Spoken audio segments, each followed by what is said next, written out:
Yo sí voy a tomar en cuenta su detalle, pues. ¿No es cierto?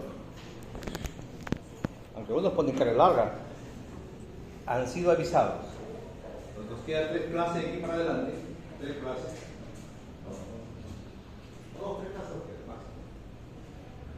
Si ustedes entienden lo que les quieren, lo que les estoy haciendo, van a pasar tranquilitos. Pero si no, van a tener una dificultad. Esta clase es importante, ¿por qué? Pásalo. Miren, yo les comentaba que siempre es bueno intentar hacer bien sus carátulas, porque es un requisito básico para cualquier actividad que hagan en la parte médica. Segundo, siempre les he comentado que aprendan a hacer sus resúmenes. Tercero, que deben indicar siempre que no hablen tonterías y identifiquen su variable. Eso está cargado, miren. Este es el Este es el repositorio donde está publicado todo lo que hacemos. Este es un trabajo, una tesis que son sus compañeros. A ver, una voz fuerte. A ver, ¿cómo decirte? Usted que tiene voz potente. A ver, dale una lectura fuerte. Sí. Cuéntale más usted el tamaño. Sí, a ver. No, acá un poquito más, a ver. Ahí. ¿Sí? ¿Se ve? A ver, fuerte. Objetivo. No, arriba. Arriba ese es el nombre de la tesis, compañeros. A ver. Actitud frente a la donación de órganos en los usuarios de un establecimiento de salud público del departamento de Lambayeque, año 2022. Acércate eso. Objetivo. Determinar la actitud frente a la donación de órganos en los usuarios de un establecimiento de salud público en el departamento de Lambayeque, año 2022. Métodos. Esta investigación tiene un enfoque cuantitativo de tipo observacional, de diseño descriptivo, analítico transversal. Resultado. Listo. Eso es lo que te pide cualquier informe médico. Es lo que te pide la tesis. Y por eso es importante que lo que les vamos a comentar el día de hoy puede servir para cualquier informe de este tipo. A ver, campeón, a ver, ¿a qué sigue? Sigue leyendo, a ver.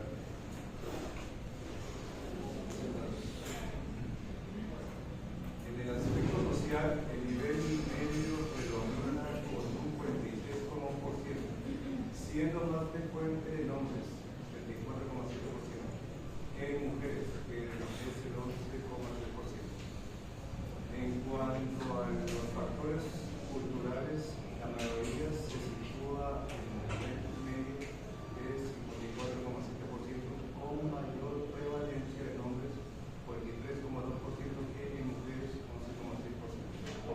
Ahí, a ver si de aquí. Todo lo que están viendo es una expresión simplificada de lo que he hecho estos resultados. ¿Se dan cuenta? Y hablan de incidencia y hablan de prevalencia en nivel normal. Y hacen comparaciones también. Una tesis bastante con muy buena nota que se ve por fuera. A ver, sigue leyendo, chica. Respecto a los aspectos ético-morales, el nivel bajo predomina en hombres, 31,8%, y en mujeres es casi inexistente, 0,3%. En los factores económicos, la mayoría de los hombres presentan nivel medio, 39,2%, y bajo, 26,8%, mientras que en mujeres predomina el nivel alto, 20,5%, y ninguna mujer se encuentra en nivel bajo. Finalmente, en la actitud frente a la donación de órganos, la mayoría muestra actitud media, 60,5%, seguida por actitud baja, 28,2%, y actitud alta, 13,3%. Los hombres suelen tener actitudes medias o bajas, mientras que las mujeres muestran mayor proporción en actitud alta. Estas diferencias también son estadísticamente significativas.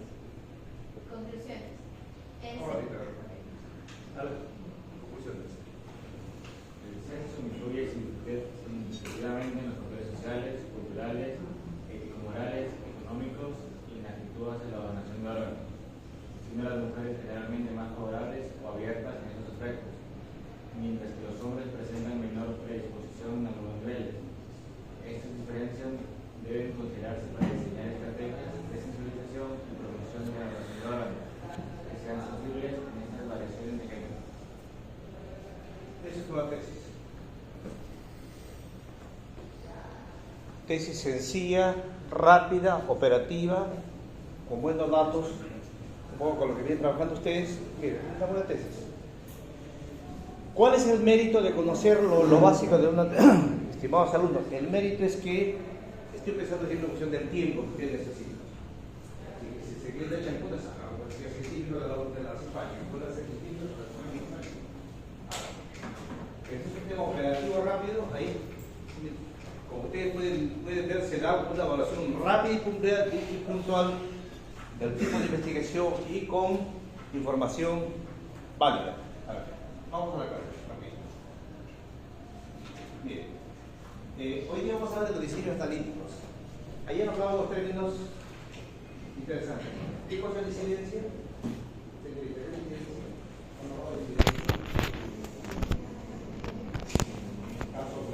Prevalencia, ¿qué es prevalencia?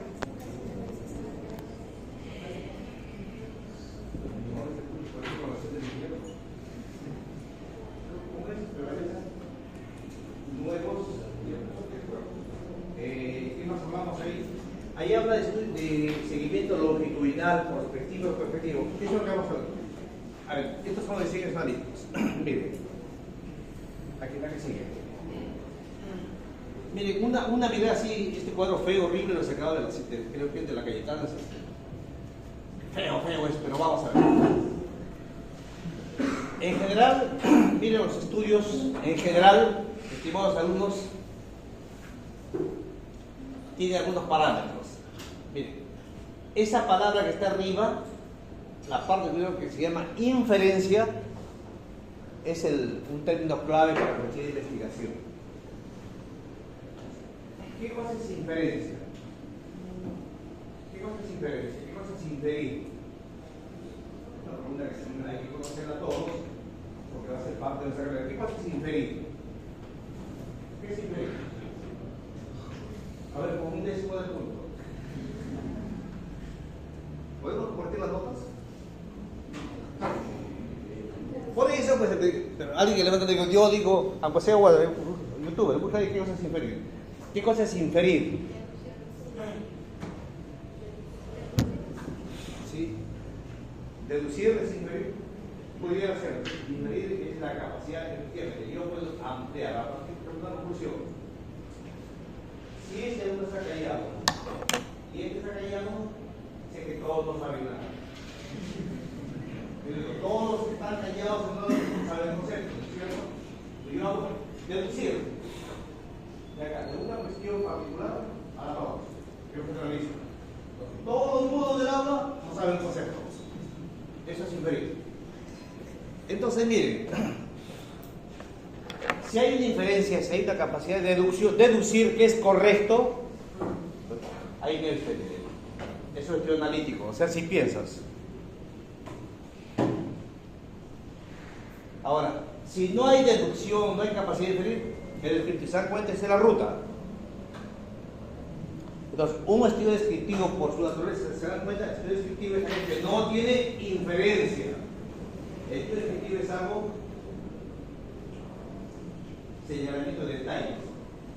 Entonces, acá, otra palabra que ustedes tienen que dar una mirada. Entonces, la inferencia es lo que diferencia los estudios. Este va solamente al detalle. El estudio que tiene que ver ya con toma de muestras, entonces ahí nuevamente la pregunta ¿es una muestra adecuada o es una muestra inadecuada? Por ejemplo, si yo digo, miren ustedes, todos los alumnos de medicina son los más inteligentes de la Universidad de Seguro Social, ¿será cierto eso? Sí,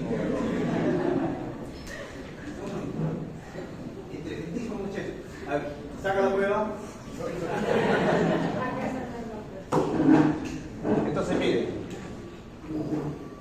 cuando uno hace ese tipo de deducciones erráticas, ningún alumno de medicina se copia. Cierto. Jamás. Hacer deducciones de ese tipo de generalizaciones que no son representativas se llaman muestras como aleatorias. Pero si yo digo, miren,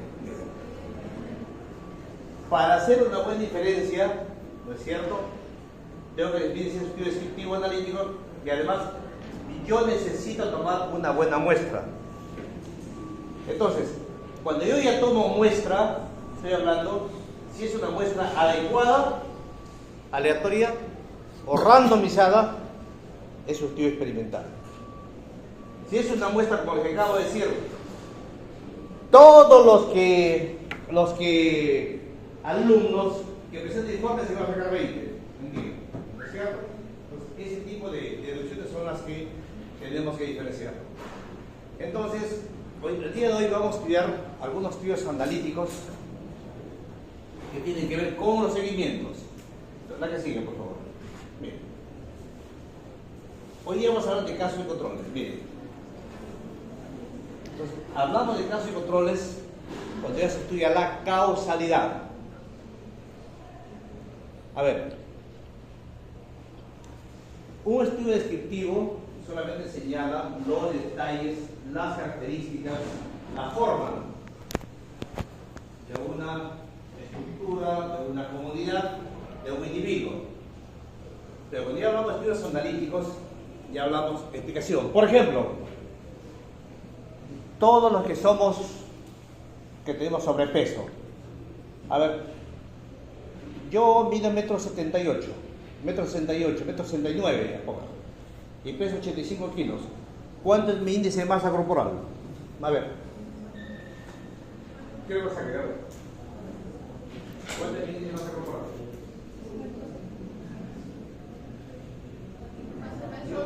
Yo peso 85. Y mido 1,68 m. 1,70 m contamos. ¿Cuánto es mi índice de masa corporal? ¿Cuánto es? A ver, les escucho. ¿Ah? ¿Y eso qué significa? ¿Qué tipo?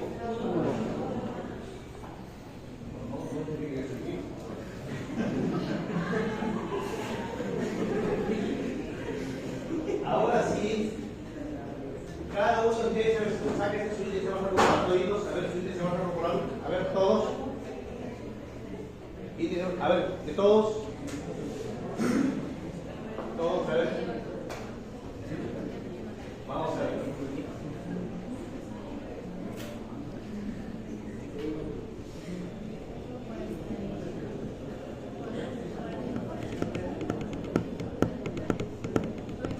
Obeso tipo 1, ¿cierto? Obeso. Listo. A ver ustedes, ¿cómo están? ¿Alguno va a ser discutido con su peso? A ver, ustedes, chicas, ustedes.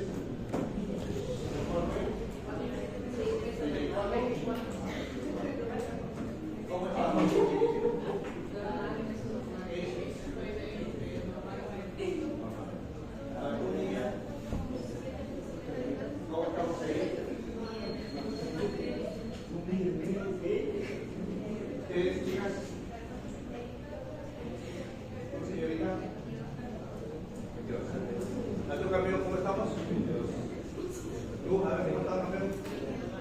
¿Cuánto?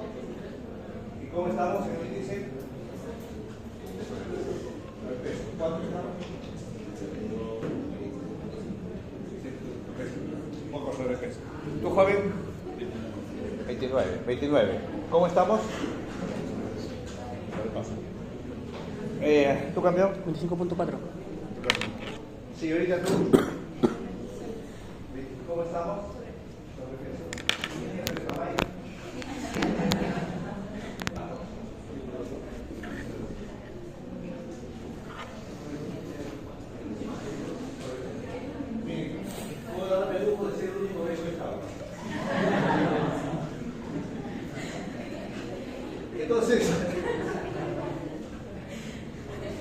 Cuando yo busco explicar cuál es la causa, cuál es el factor que produce el sobrepeso, yo intento buscar una relación de causalidad. ¿Por qué yo? Porque no tengo más sobrepeso que todos ustedes. ¿Cuál es la causa? Eso es lo que voy a pensar, digo que hay que pensar. Te hace pensar. Al empezar a explicar una explicación a este incremento de peso, al peso de ustedes, entonces, este es un estudio analítico. Puede ser un estudio de causalidad, ¿me entiendes? Voy a explicar. El descriptivo no. A ver, descriptivo. A ver, antes que te vayas, a ver, describe esto joven, así como está. Descríbelo. Ponte de pie, describe así.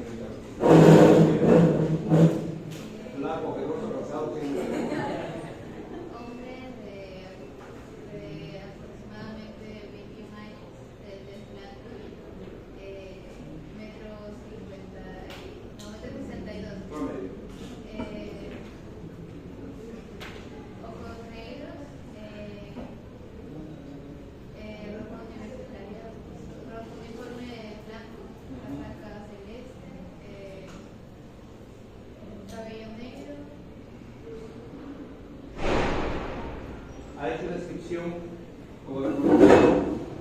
comenzando con el sexo, varón o mujer. Las descripciones indeterminadas no ayudan. Esa es la descripción, es señalar detalle, descripción. Eso también es diseño de investigación. Descripción, descriptivo, señalo, miren, descriptivo, sencillo, no hay texto. Acá sí, cuando yo quiero explicar por qué el doctor Ramonal, que es adulto mayor, tiene obesidad, ¿cuál es la causa? Entonces, yo te voy a indicar por qué. Entonces, voy a retroceder el tiempo. Entonces, si yo retrocedo el tiempo, ya van ustedes, voy a buscar cuál es el factor de riesgo. Yo digo, ¿será que el doctor Ramonal traga mucho cafecito, azúcar, harinas, mucho pan?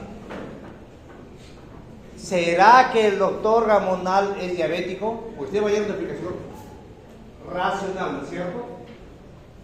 ¿Será que la edad tiene que ver con esto? ¿O será que tiene una patología de fondo? Pero lo que ustedes van a identificar es, en el estudio analítico va a intentar siempre investigar la causa. ¿Por qué de la enfermedad? ¿Entiende? El descriptivo solamente describe, cuidado, esa es una preguntita por ahí media complicada. La que sigue, por favor. Mire, entonces, casos y controles. Acá. Si ustedes me van a utilizar a mí como conejillo de indias, entonces, el estudio de casos y controles tiene un patrón que es así. Mire, generalmente es retrospectivo. ¿Escucharon? Retrospectivo. Por ejemplo, de ahorita, que estamos 16 de junio. Gracias por salud, porque el padre de todos. Muy amable. Qué amabilidad, qué generosidad. Los tengo anotados acá. Sí. No, ¿qué?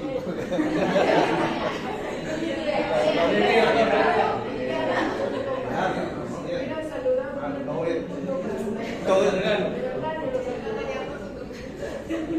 Todo eso les afecta a ustedes. Entonces, casos y controles. Escuchen, casos y controles retrospectivos. Miren, de la enfermedad actual. Como ustedes ya me hicieron mi diagnóstico que soy obeso, lo voy a, y aquí pues, cuáles son las causas o factores que yo tengo en el pasado para poder adquirir, ¿de acuerdo? Entonces, caso y control es el típico estudio analítico retrospectivo. Donde voy, miren, ¿qué voy? De la enfermedad, del daño, este lado, hacia la causa, factores de riesgo. ¿De acuerdo? Listo, entonces depende de su examen, hay que seguir. Después se olvida todito, que están jalados. decía muy bien con el cuento que estoy estresado. Que revisar de varios notas, cuando uno consulta varios está jalado. Varios servicios revisados. La neta de vida es que le digo, algo que quiero ver de los estresados. El estrés. A ver. Entonces, ¿qué se busca? La frecuencia de exposición, o sea, ¿cuáles son las variables? Ahí vamos a hablar con las variables. A ver, la que sigue. Miren, ¿cómo vamos a hacer? Para ver si efectivamente, ¿cómo voy a diferenciar? Entonces, lo que ustedes van a hacer de casos y controles por retrospectivo, van a dos grupos. Casos, que son las personas enfermas o que están en estudio. Por ejemplo, va a escoger un grupo de viejitos de mi generación, que sean médicos, que tengan de repente lo más cercano a mi edad, que sean de repente también con hipertensión, de diabetes, comparado con otro grupo de viejitos que no tienen estos problemas. Y vamos a ver en el tiempo cómo ha sido el comportamiento. La que sigue. Miren. Casos y controles de una hipótesis.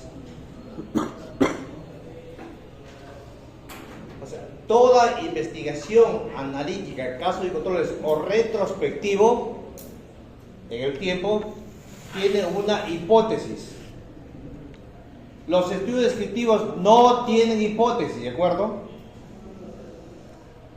Por ejemplo, la señorita Martínez, ¿cuál es la hipótesis? El señor es un galán, ese Brad Pitt,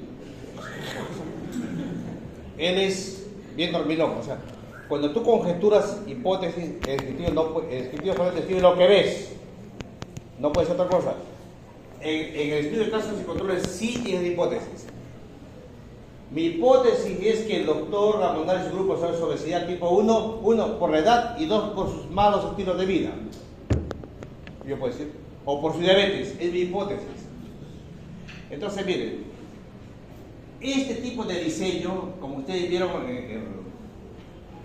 a la hora de presentar tesis, es un estudio observacional, porque el investigador es el que chequea. La que sigue. Miren, ¿para qué es útil? Enfermedad de baja frecuencia. ¿Para qué es útil? La forma como se mide, ¿no es cierto? Ahorita vamos a ver, la que sigue.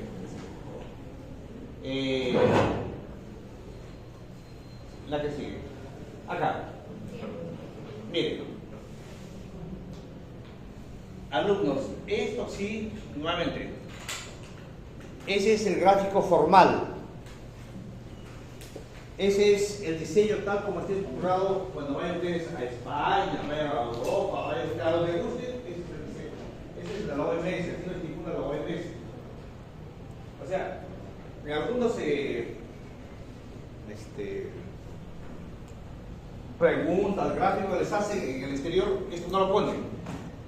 Sin embargo, la lógica es la siguiente.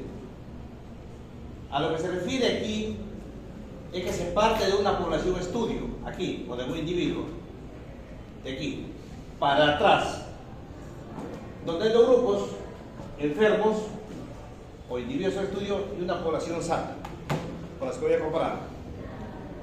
Y con el tiempo yo hago la medición, retrocediendo en el lapso de tiempo, 1 mes, 2 meses, 6 meses, ya lo vamos a ver en los estudios longitudinales. La que sigue, por favor. A ver, miren este ejemplo típico. Este es un ejemplo de una patología muy común. Nacieron muchos niños con malformaciones congénitas. ¿Qué había ocurrido? Las mamás habían tomado un medicamento que se llama talidomida. Lo habían consumido. Era el equivalente a lo que hoy toman las mamás. Ahí se toman las mamás, ¿qué pastillas bueno para vómito? ¿Ya sabes? Eliminato. O Gravol. O Gravol. Todo el mundo lo prescribe. Si van a la farmacia y dice Gravol. Tu bebé está con vómito, Gravol. Náuseas, Gravol. Si eres pituco, Dramaline. Entonces, todo el mundo receta esto. En la década del 60 igual, las mamás tenían algunas dolencias, imagínense. Y le dieron este medicamento para el malestar de las mamitas. ¿Qué se encontró? El medicamento común en esa época era la talidomida. Entonces, ¿qué ocurrió? A la que sigue, por favor. ¿Qué ocurrió?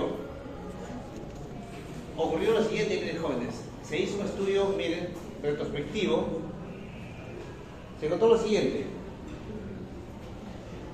46 niños que prestaron malformaciones. Se evidenció que de estos 46 niños, 41 mamás habían tomado la famosa talidomida. O sea, buscaron las historias clínicas, revisaron las historias clínicas en un tiempo determinado y encontraron eso. Segundo, y por esa misma época nacieron también bastantes niños normales. Estos niños normales, las mamás no habían consumido, por ejemplo, ese medicamento. Entonces, ese es un estudio típico, estudio analítico, retrospectivo, casos y control. La que sigue, por favor. Igual, miren ustedes, se busca el pasado, se busca el factor, estudia la causalidad y mide el riesgo. La que sigue. Ahora, ¿cómo se mide, cómo se cuantifica la calidad de un estudio? Aquí utiliza el famoso OR. Este es el OPS.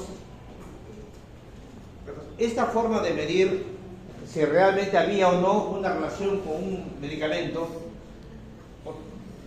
también se le llama razón. Algunos utilizan mucho esta famosa frase. Razón de producto cruzado, razón de ventajas, desigualdad relativa.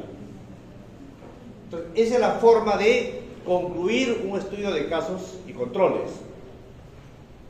O sea, no puede haber un estudio de casos y controles si no se aplica esta prueba. Esta es la prueba estadística para casos y controles de ahorro retrospectivo. Entonces, cuidado por ahí con la disociación que a veces aparece en su mente. O sea, cada diseño analítico tiene su prueba. Cuando es casos y controles, tiene esta, el OPS. Y por ahí también le llaman esto de desigualdad relativa, que ya lo vamos a ver. Entonces, ¿cuál va a ser el resultado? Se utiliza mucho esta famosa tablita, esta es la famosa tabla tetracórica, se llama. Donde, acá están, los casos, los controles, la exposición y la no exposición. Miren ustedes, el resultado final para una prueba de casos y controles culmina con esta fórmula. A por D en el numerador y en el denominador B por C. Entonces, toda prueba, todo estudio analítico, casos y controles retrospectivos en el tiempo culmina con esa tabla. Si no tienes tabla, no sirve. O sea, usted tiene que determinar si hay otra selección. ¿Puedo ver el anterior, por favor? El anterior. Miren. Cuando el odds, el resultado, mayor de 1, hay un alto riesgo. Cuando es menor de 1, es que el riesgo es bastante bajo. El riesgo de que esa persona es mínimo o sencillamente no lo tiene. A ver, la que sigue, por favor. La que sigue. Bueno. Sin embargo, también hay errores en casos y controles. Miren, un error de casos y controles en este tipo de estudios son los errores de selección. Los errores de selección. Por ejemplo, yo digo, todas las personas obesas tiene relación principalmente con el consumo de carbohidratos. Puede ser cierto, ¿no es cierto? Puede ser cierto, de acuerdo. Pero yo les pregunto, ¿qué edad tienes tú? Yo soy el abuelito de tu joven. O sea, a mí no me va a comparar con él, ¿no es cierto? Si el padre no me dice que yo no estoy en ese estudio, no creo, yo no soy. Si me compara, para comparar, tiene que ser a dos cosas de mi edad. Porque si me compara directamente con él, el resultado es falso. Entonces, la muestra tiene que ser también tomada de manera adecuada. Entonces, seleccioné más bien muestra, pues. Entonces, también igual. Todos los pacientes adultos mayores son hipertensos. A ver. Miren. Voy a ver un momentito. Al verificado, los medicamentos toma el líquido, él tiene insuficiencia renal. Entonces, ahí tenemos un mamazo de los hijos, porque no está atento a la clase, o está roncando, pero en el ojo llega a decir, toma. Porque tiene que haber severidad. Entonces, cuando yo selecciono a mis pacientes que voy a comparar, tiene que ser lo más cercano posible a la edad, lo más cercano posible a que no tenga patologías de fondo. ¿No es cierto? Porque una cosa son pacientes de edad, otra cosa son jóvenes, y otros son niños. Los niños obesos. Todos los niños obesos pagan mucho. Para que si el niño tiene 50 videos, y si el niño es diabético, y si alguno de ustedes tiene poco peso, todos los que tienen corredor de corazón están enamorados. Taquicardia, tema de ansiedad, marca de recursos, ya va a acabar el ciclo de doctorado, entonces hay que ver, a eso se refiere, ¿no es cierto? Entonces hay errores de ese tipo. Otra, el método diagnóstico. Miren, todos los pacientes obesos son diabéticos. A ver, ¿cómo sale esto? ¿Qué es una evita de perder? Vas a hacer un test con esta porquería y no es el dedito. Entonces, tu método de captación, primero se analiza, estudie bien tu clase, estudie bien y se analiza cómo es mi tesis, qué tipo de paciente voy a seleccionar, adultos mayores, jóvenes, mujeres, estudiantes.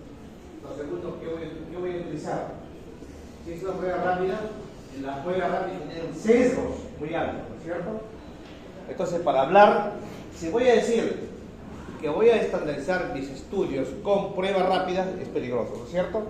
Hay mucho error.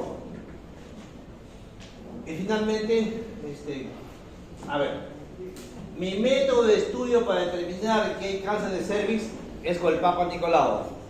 ¿Será cierto eso? Entonces, lo primero que hago, tengo que revisar cuál es la prueba de oro para poder garantizar, ¿no es cierto? Mi prueba confirmatoria para poder hablar de ese tipo de diagnóstico. Hay errores de ese tipo, ¿no? Bueno, ¿a qué sigue, por favor? Este es otro ejemplo típico, miren. Lo que siempre les he comentado a ustedes. ¿Al escuchar el rino bebé? ¿Qué es el rino bebé? ¿Un bebé? ¿Qué es el rino bebé? ¿Gotitas? Correcto. ¿Qué es el gotita rino bebé? ¿Podríamos buscar sus celulares, por favor? ¿Podríamos buscar qué contiene rino de bebé? A ver, busquen qué contiene, por favor. A ver.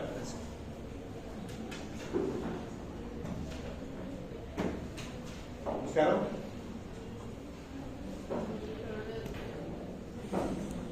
¿Qué contiene? ¿Qué más?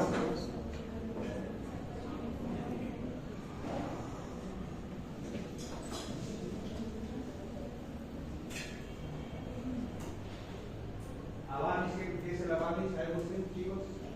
Avamis, ¿qué es el Avamis? Avamis, sí.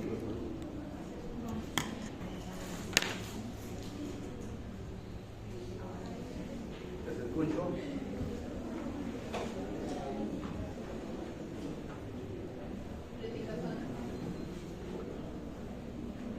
Fluticasona. ¿Qué es? Ya. ¿Para qué se utiliza la Bamis?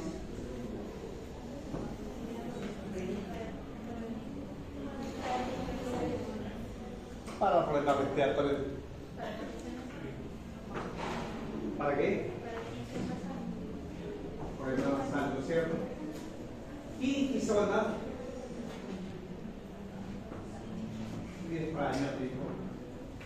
Entonces, ¿qué ocurre, miren, estimados alumnos? Como ya somos de una raza distinta, rino bebé, gingisona, Abamis, que es de marca, hace algunos años igual, cada cierto tiempo el mundo sufre ciertas patologías. Y así como la talidomida fue un medicamento de moda en la década del 50 visto para la gestante, para los síntomas de la gestación, igual ahora que estamos utilizando mucho el Gravol, que hay que ver, yo no lo quiero, en algún momento va a haber problemas de ese tipo. En una época se utilizó mucho un producto antiviral, igualito, para la influenza. ¿Bien, verdad? ¿Cuál es el producto maravilloso? Miren, se utilizó, ¿qué se encontró? La ingesta de, miren, la maravilla, ¿cuál es? Aspirina. El ácido acetilsalicílico, el que cura todo. ¿Han visto? Fue el medicamento de moda. Hay que jugar a Bahamas, Fluticasona, lo máximo. Y siempre hemos existido personas que ya, éralo, ahí está el problema. Mi gripe con aspirina. Mire, ¿qué ocurrió? Resulta que algunos niños comenzaron a prestar cuadros de, miren, encefalopatía, convulsiones. Además de eso, hubieron muchos niños que fallecieron. Mientras que la talidomida, recuerdan, ocasionaba, por ejemplo, malformación congénita, amelia, ¿no? Polidactilia. Aquí, convulsiones.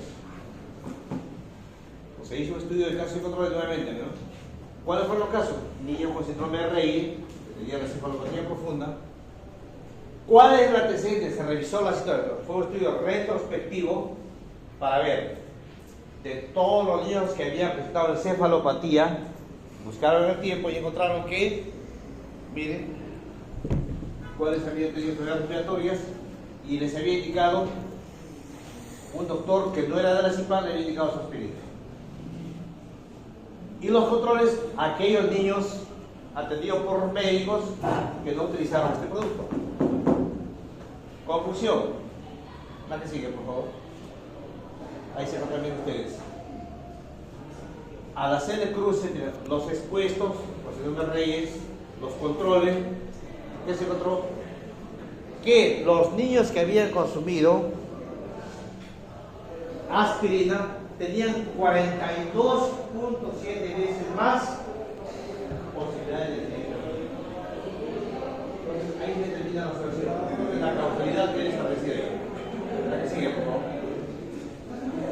Bueno, ventajas, es un estudio rápido, muy rápido para las tesis, para enfermedades raras, como el síndrome de Reye. Bueno, la que sigue. Ventajas, porque al estudiar en el tiempo, hacemos estudios retrospectivos con historias clínicas, tengo la posibilidad de identificar diversos factores. Por ejemplo, si van a estudiar de mi pasado honroso, en mi salud, van a encontrar que sufre de diabetes, hipertensión, infarto agudo del miocardio, por ejemplo, en mi caso, pues va a encontrar. Entonces va a encontrar diversas causas. La que sigue, dengue. Sigan, a ver, desventajas. Bueno, ahí tiene algunas ventajas. A veces es difícil establecer los tiempos adecuados, ¿no? La que sigue. A ver, la anterior, por favor. Miren. Ojalá me escuchen, porque realmente les queda un segundo examen. ¿Cuál es el principal sesgo o error de casos y controles? ¿Cuál es? ¿Cuál es el principal sesgo o error de los estudios analíticos de casos y controles? ¿Cuál es? Población. ¿Cuál?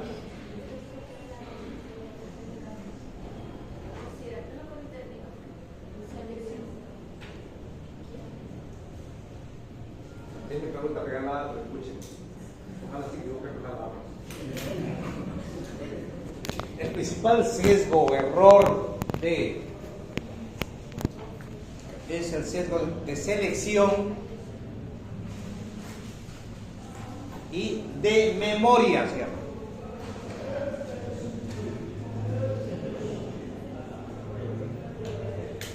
¿En qué industria de memoria? Tú le preguntas, señora Pancracia, ¿qué edad tiene 80 años de edad? ¿Usted se acuerda cuándo fue su primera relación sexual?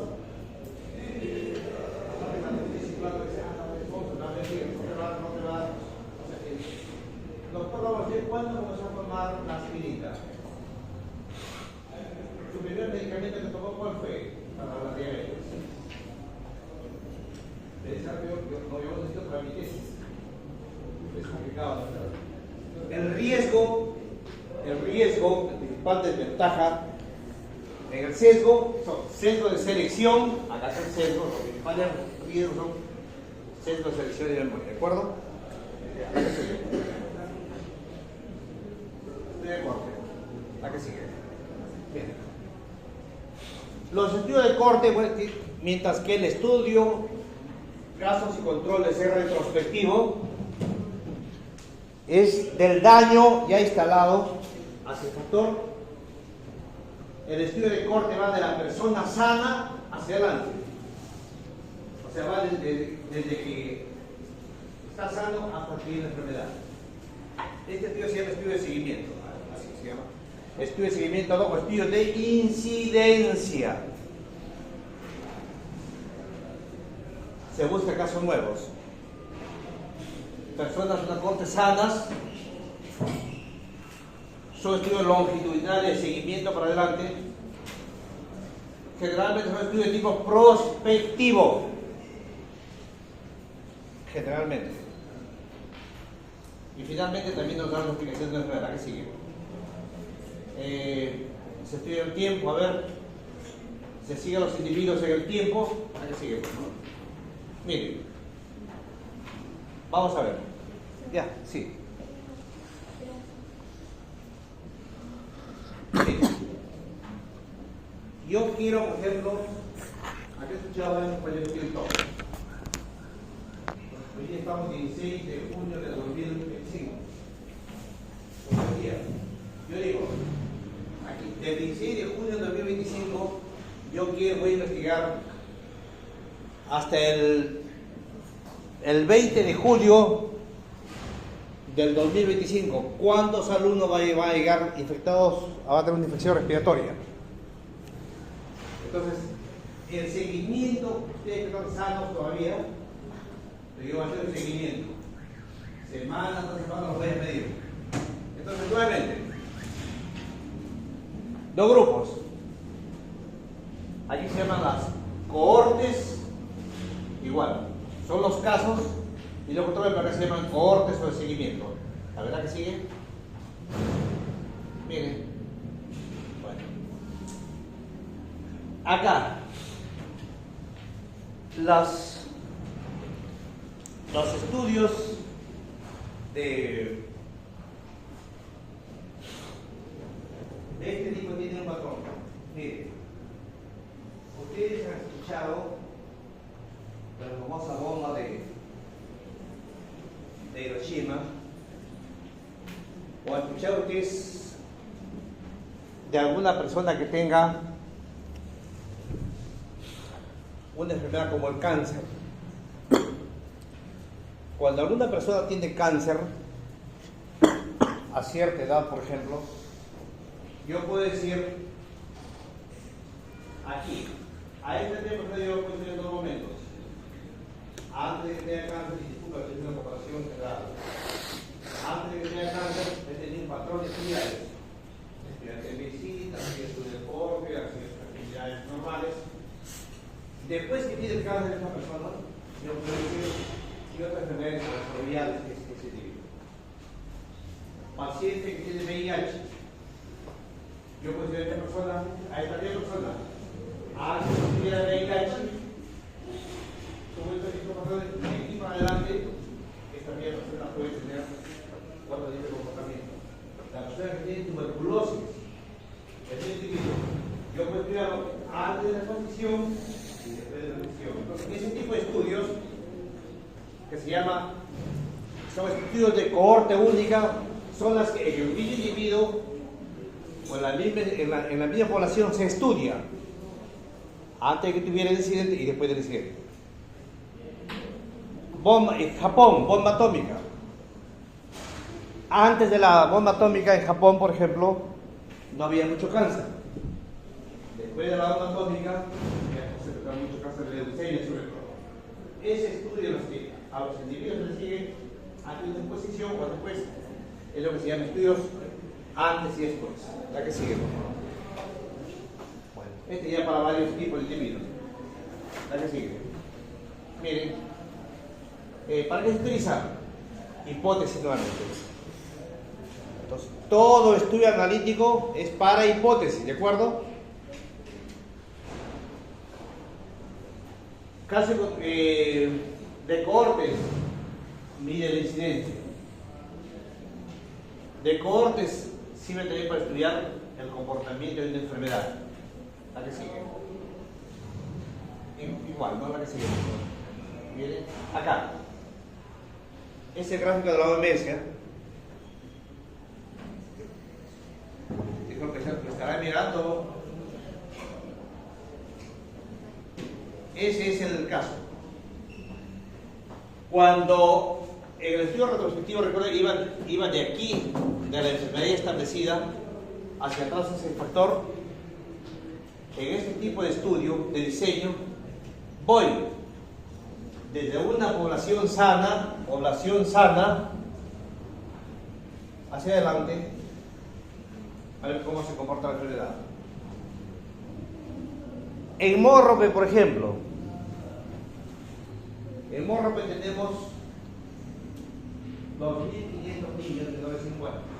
Mórrope. En Mórrope se calcula que los ciudadanos están contaminados por el arsénico. Si yo quiero estudiar a estos niños, son 2.500 niños, yo digo, para mí estos niños están sanos, ¿no es cierto? Y les voy a hacer un seguimiento del 2025 al 2030. Entonces, este estudio en el que yo soy una población aparentemente sana, hacia el futuro, es lo que se llama un estudio analítico de cohortes o de seguimientos para ver si en el futuro estos niños tienen algún problema de salud. Dios no lo quiera, ¿no es cierto? Que sea cáncer, problema renal, etc. Ese es el estudio. ¿A qué sigue, por favor? Ventajas, nuevamente ahí está, ¿ve?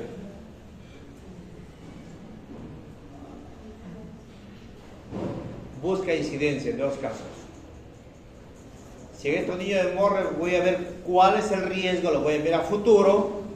Si alguno tiene, por ejemplo, leucemia, cáncer, anemia severa o de repente no tiene nada, a futuro. Casos nuevos. Ventaja, menor posibilidad de errores. Ventaja, son estudios de muy alta calidad. Ventaja. Entonces, ¿cuál es más mejor? Dijo el pescado. ¿Casos y controles o de cohorte? ¿Cuál es mejor?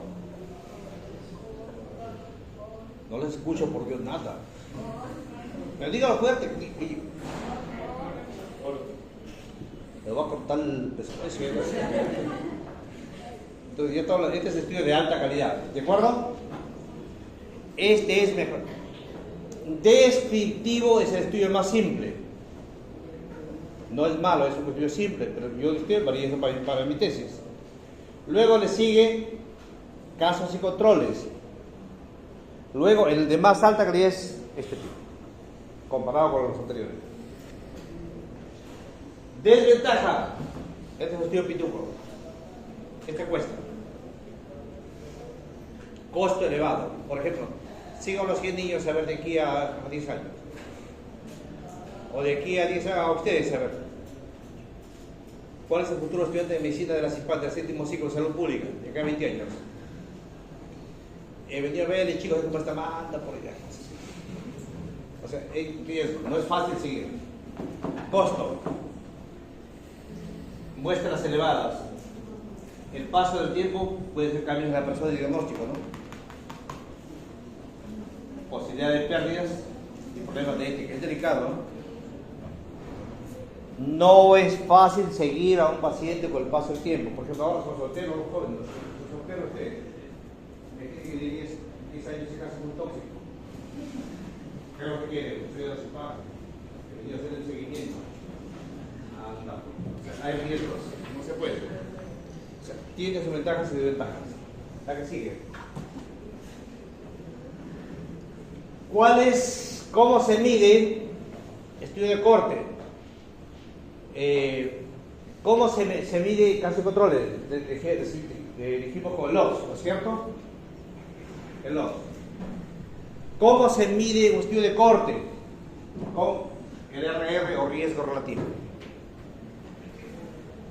Mientras que el otro te medía la posibilidad que tú te estás del daño que te pide, el riesgo que tú puedes tener en una exposición. Ahí están los datos, miren. Sale 10, 15, 20, salto. Moderada asociación de 2 o 3. Débil asociación de 1 a 1.5. Bueno. Por ejemplo, yo digo, la población, ¿qué es lo que dice?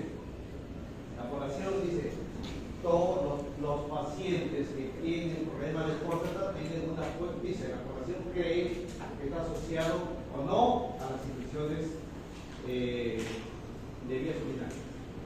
¿Será cierto eso que la infección de vías urinarias y próstata tiene relación, sí o no? ¿Qué han escuchado ustedes? ¿Tendrá relación a la infección de vías urinarias con el tema de la próstata? ¿Qué sería?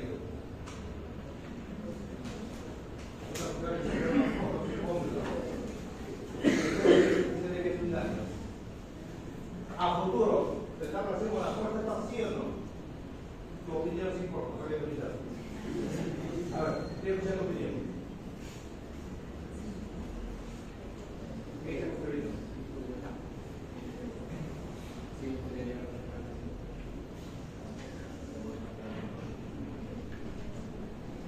A ver, ¿tú qué dices, campeón? Infección de vías urinarias se asocia a una problema de próstata. ¿Qué dice tu papá? A ver. ¿Tú haber regado qué dices? ¿Tu mamita qué edad tiene? 48. ¿Tu papá?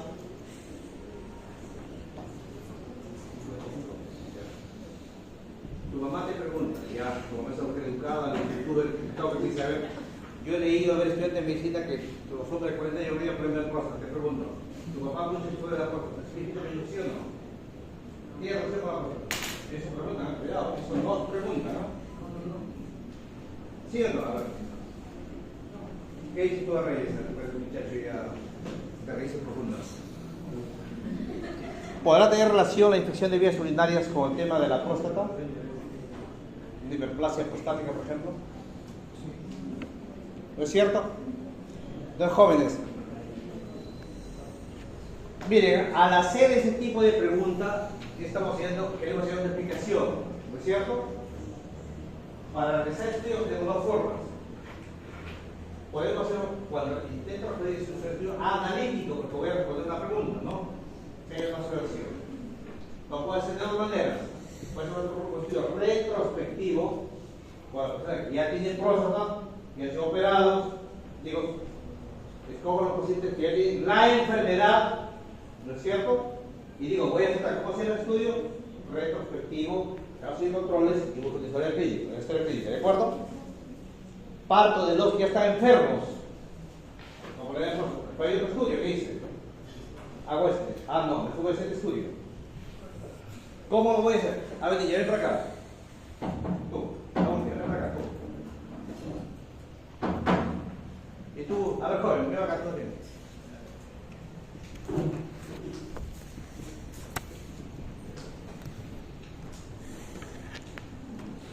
Ahí está ahí. A ver.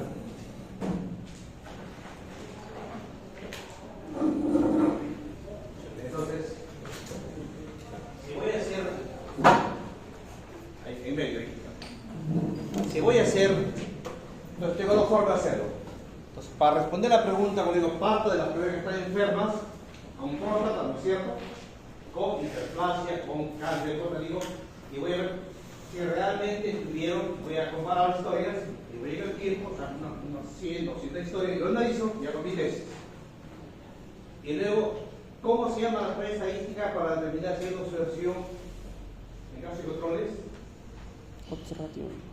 Dios, ¿no es cierto? Para ver si. Y acá lo que voy a hacer en este caso, digo, no, a mí no me parece que es fiable, voy a hacer de las personas que no tienen todavía cáncer de próstata. Voy a escoger a 100 pacientitos que tienen síntomas y los voy a estudiar 5 años, y los voy a seguir.